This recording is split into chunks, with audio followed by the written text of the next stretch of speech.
Hello and welcome to Live with Jesse and Melva. You know, um, these weekly series, they're so important to me and to Jesse too, because we have so much um, information to share.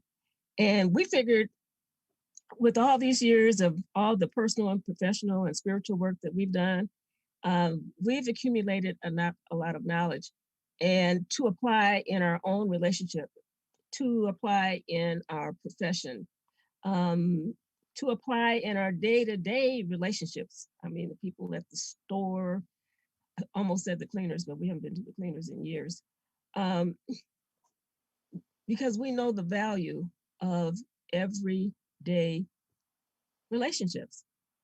And so this series, even though we're focusing on love relationships and marriage, the tools the ideas that we share with you are ideas that have worked for us, that we share with clients, and that we are very excited to share with you because we know the value of being aware of how to bring the best of who you are to every situation in life. We also know some kind of way life will challenge us to make sure that we're on track. And so that is why we focus on challenges as an opportunity for growth, to tap inside, deep inside, to see that gold that is within us that is trying to express. And so this uh, this series that we're doing about secrets to lasting love, um, it has so many different components. And we thought that the best way to present it to you is to introduce a story of a couple that we call James and Marion.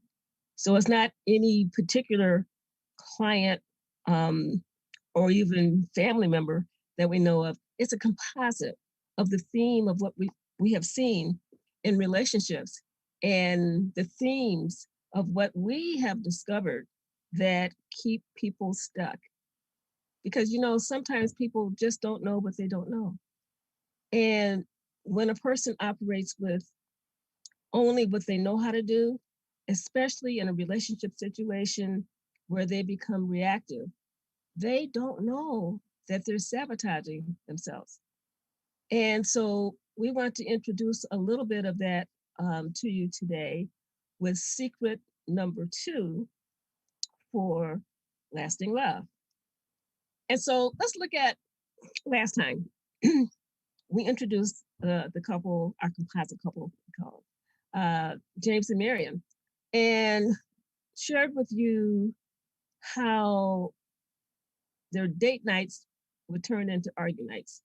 Now, this couple, if you're just joining us for the first time, this couple has been married 2 decades.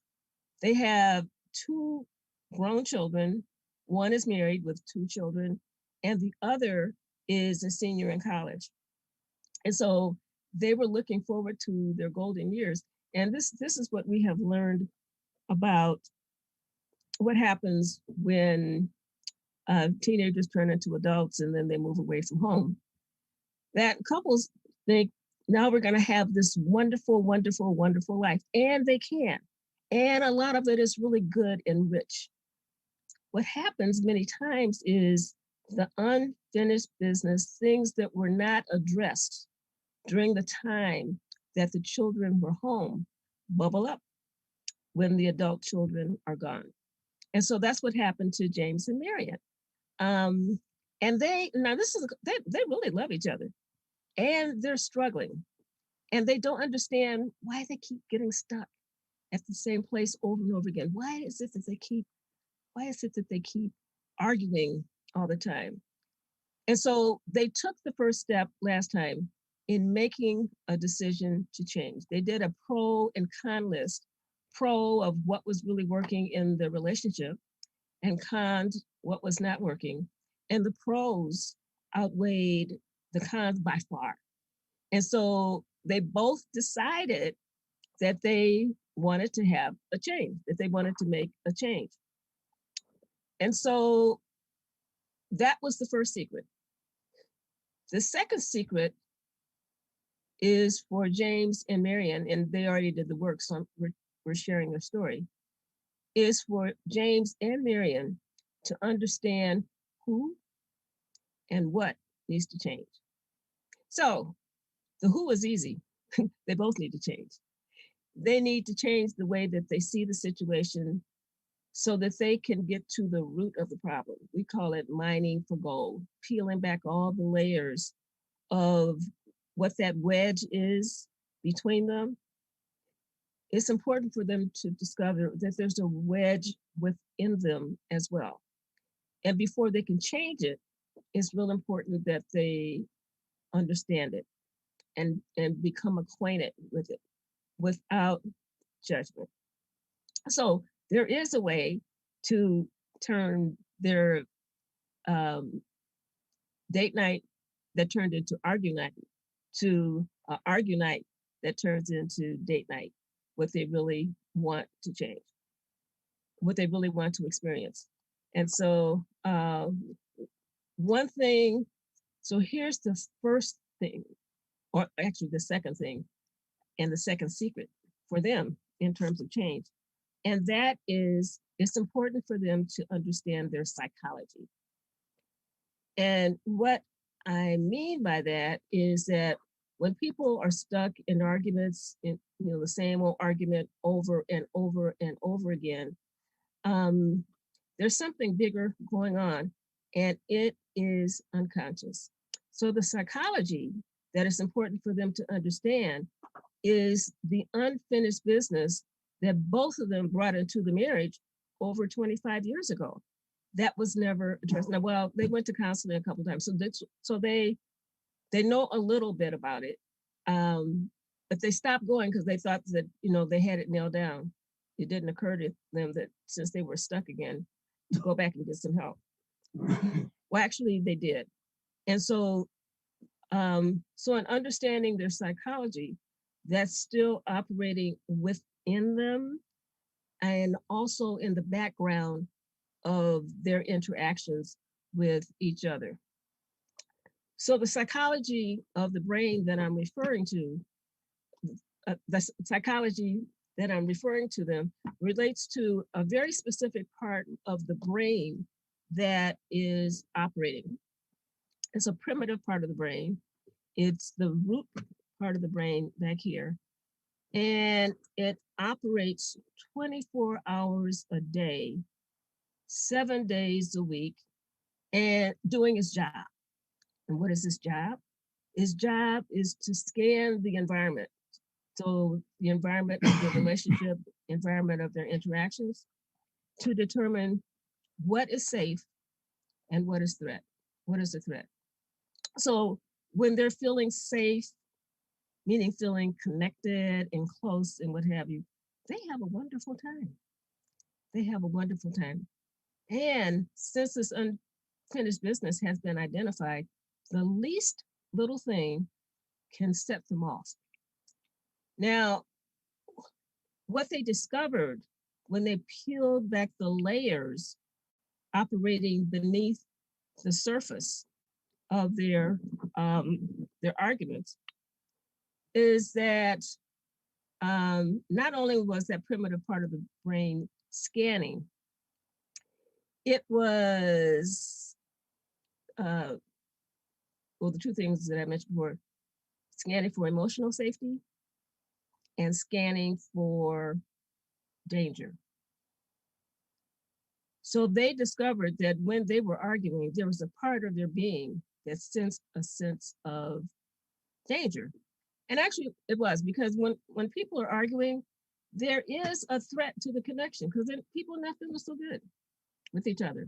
Right. They're so annoyed with each other, and it's hard to want to embrace each other when people are in that state. Now, I will tell you, there are because they don't know any better about how to get to this stage, um, without the pain of staying stuck in arguments. There's some couples that say, well, sometimes we have a rough time, but we enjoy makeup sex. Well, how come you can have enjoyment and have sex and enjoy it, and it doesn't have to be makeup sex? But if you don't know what's going on, then that's what you're going to do, Right. right? So, um, so here's the thing: that part of the brain that's running the show has the consciousness of a 7-year old. It has a 7-year old emotional mindset, and it has a 7-year old emotional skill set. So, the mindset is operates on emotions. They're either mad, or they're sad, or they're happy, or they're scared. So that those are the only emotions, and they get flooded. That 7-year old gets flooded with those emotions, and when they're flooded with those emotions, then that influences how they react. They're not proactive. They don't have a plan, because you're gonna get triggered in your life, not just with your spouse or your loved one. People can push your button any place. So anyway, so the skill set that goes with those flooded feelings, that's the fight flee reaction. Fight, flee, freeze, play dead, hide, or submit.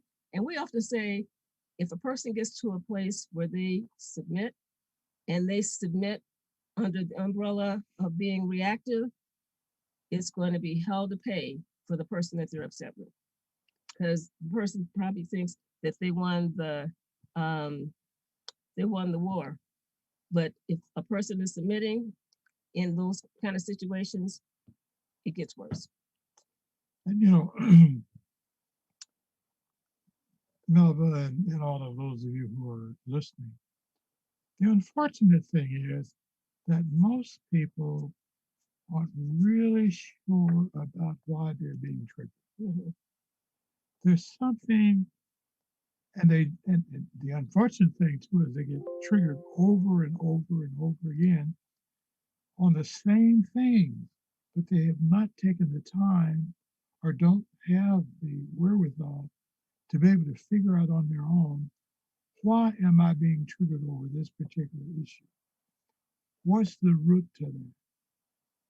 What can I do differently so, as you were saying a moment ago, we can just go ahead on and have a wonderful sex without having to do all that pre, prelude. You know the stuff before. You don't have to do all that other Oh, foreplay. foreplay. Yeah, you don't have to do. They don't have to. You don't have to make that your foreplay.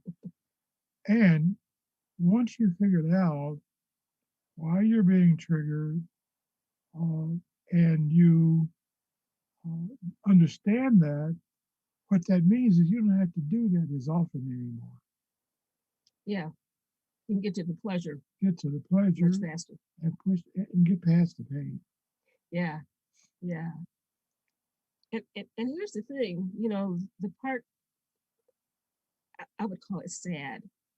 The sad part is when people don't know what they don't know that they don't know, and they keep operating on their assumption of what is true, operating on the surface, the tip of the iceberg. The painful part to watch or to hear about is a decision that um, the person or the couple,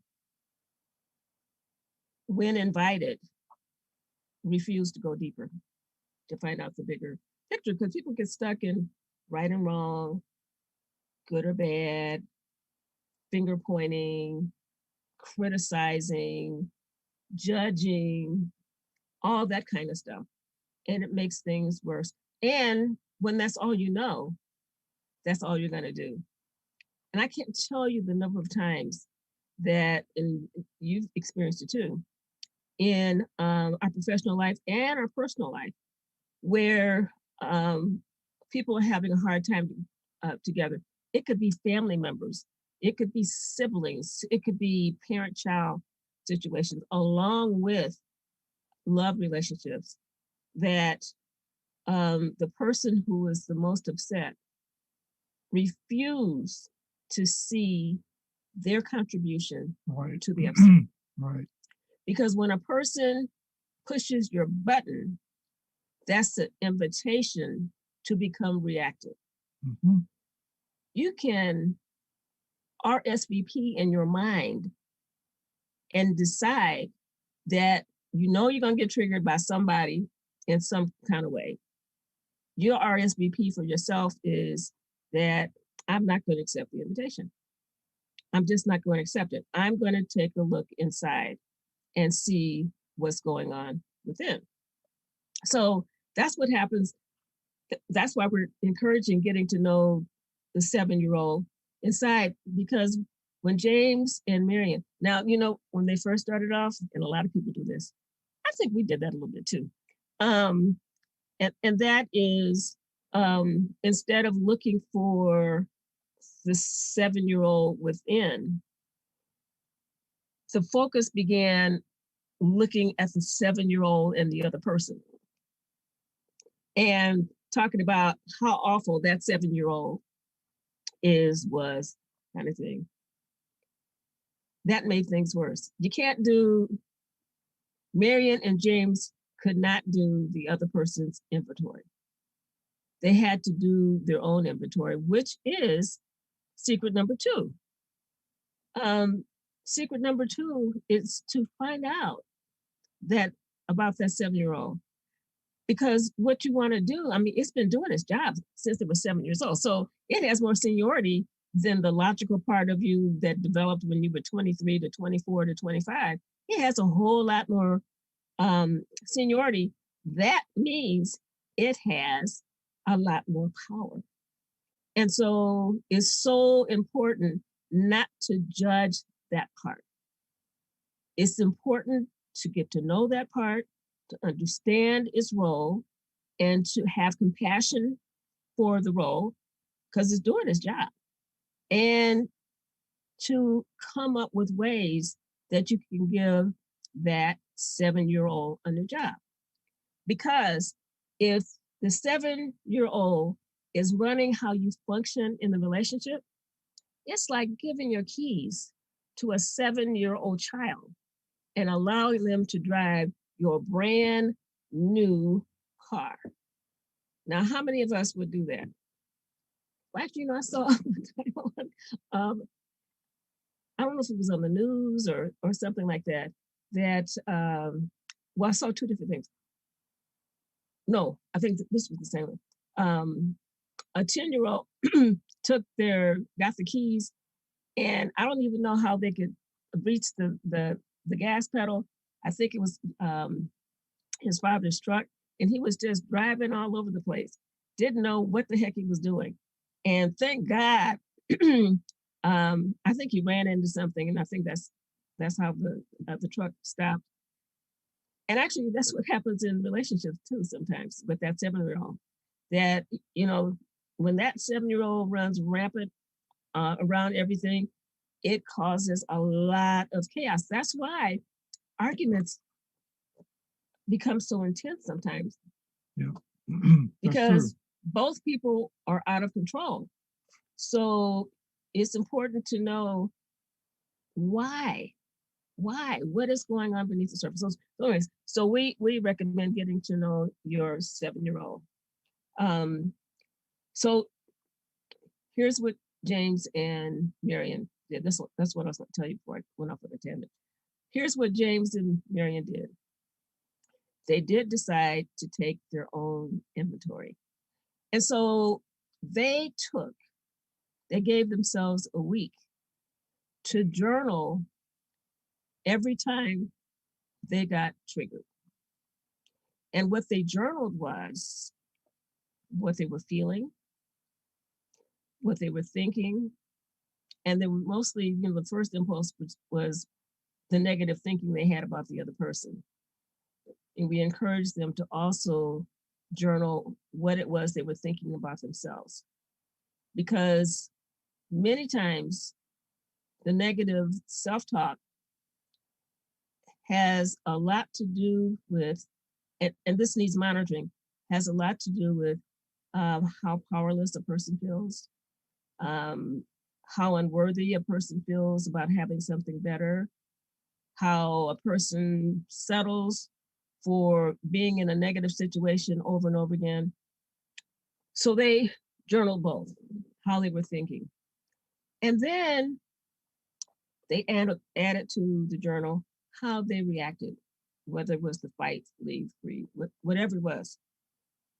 Because as they, day after day, as they journal, they seemed to get triggered about stuff every single day when they were doing the exercise. And what they discovered was, um, yes, they were being reactive. So they were very clear. They became very clear about how they contributed to the nightmare. Um, I remember when I'm trying to remember who had this concept that I really like, and that is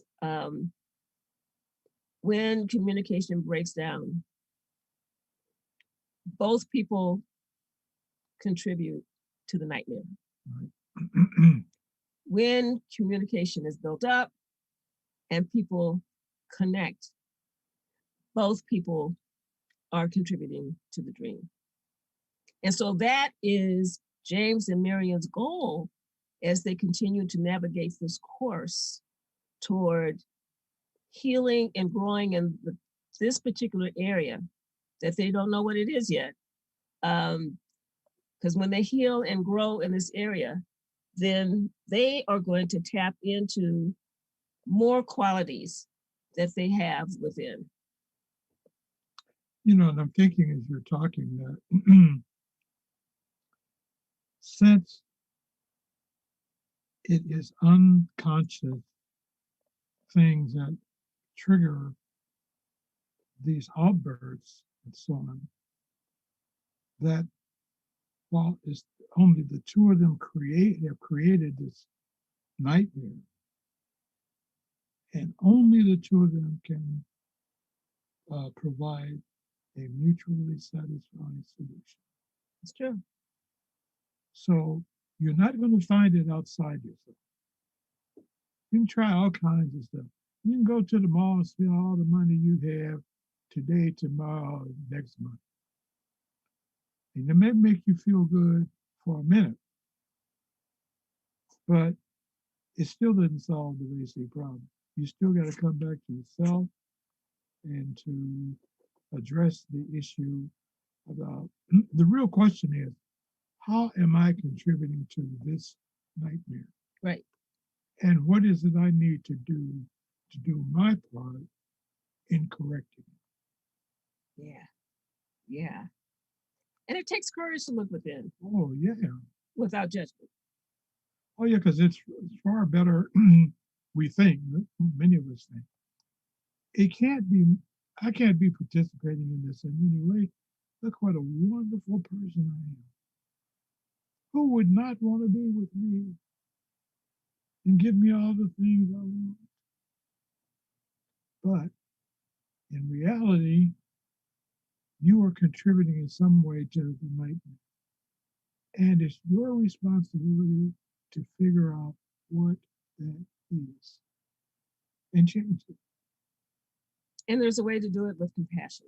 Yep. So that's the step that James and Marion took. That's the second secret. They did their personal inventory. They did just 1 week. They gave themselves 1 week to just be aware of what's going on.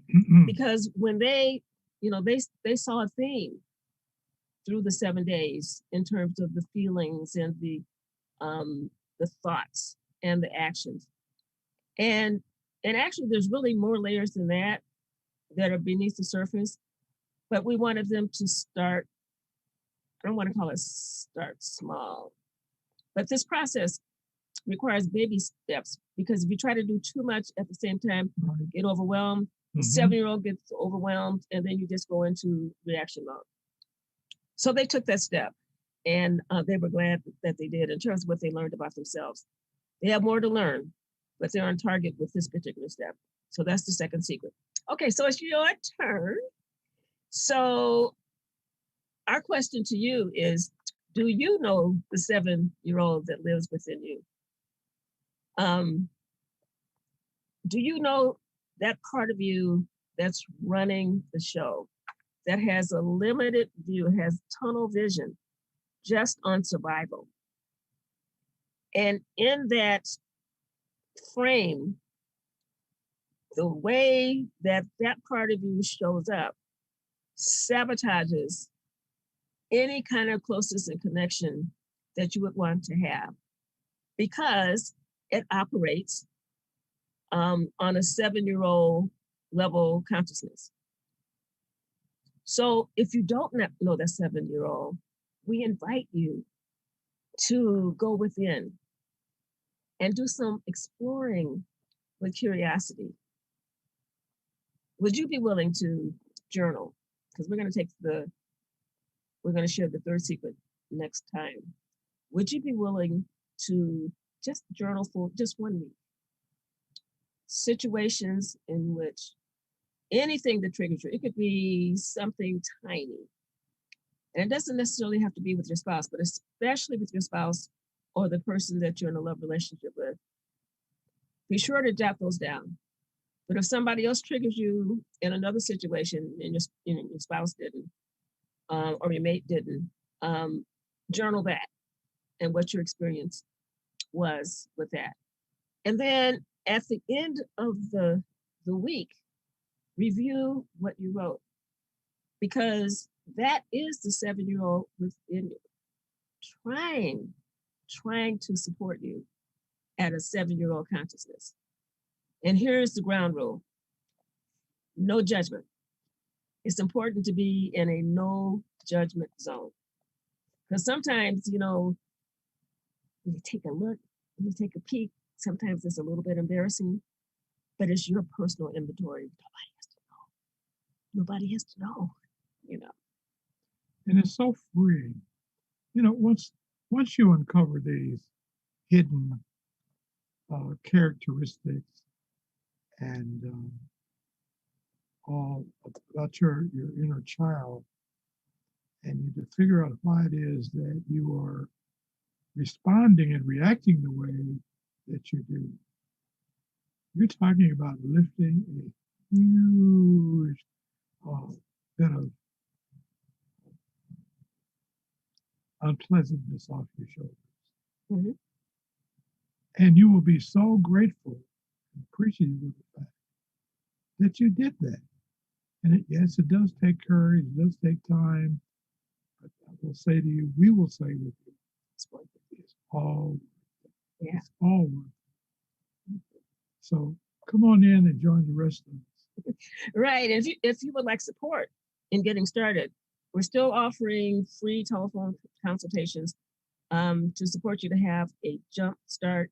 Just go to jesseandmelva.com/consultations, and first name and email address. We'll set up a time to talk. So for the individual ones, we usually encourage joining as a couple. But I think for this particular step, individually. So if you need a jump start individually, let us know. We'll be happy to support you.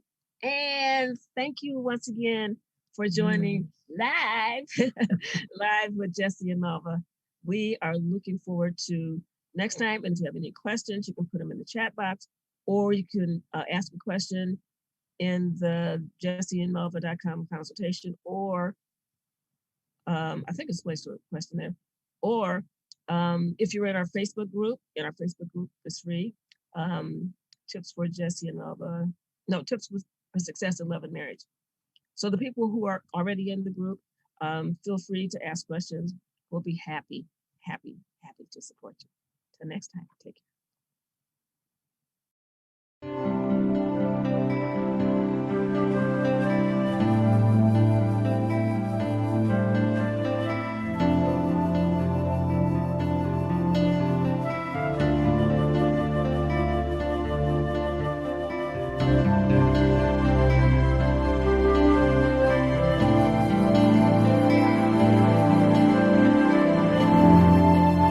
Watch Live with Jesse and Melva right here on Solivity TV every Sunday at 5:30 Eastern.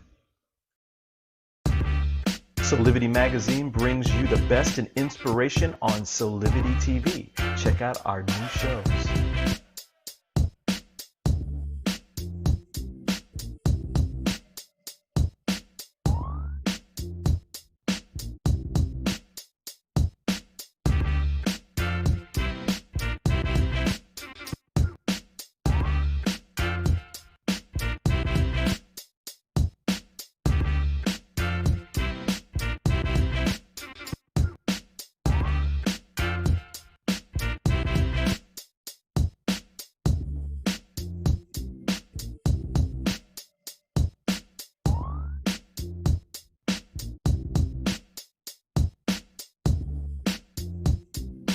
Mark your calendars for Solivity Magazine shows by going to solivity.com now.